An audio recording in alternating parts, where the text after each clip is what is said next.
විරිඳු කියන්න හොඳයි. විරිඳු කියන දන්නේ නැණි මහත්තයා. ජය මංගල ගීතාලෙට පිඹ පිඹ බට දඬු නලා ජය පැන් බොන සෙබඩ රැලක් විලසක හඬ තල තලා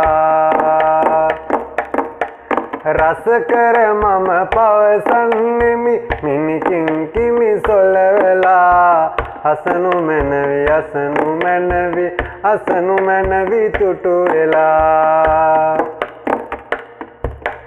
පරයන ඉඳු නිල් කැට දෙනෙතෙයි ඇති කැල්මට වසඟ නොවන්නේ කවුරුද නෑ නගෙන් එක බැල්මට මම කැමති නෑනට නෑන කැමති නෑ මට මම කැමති නෑනට නෑ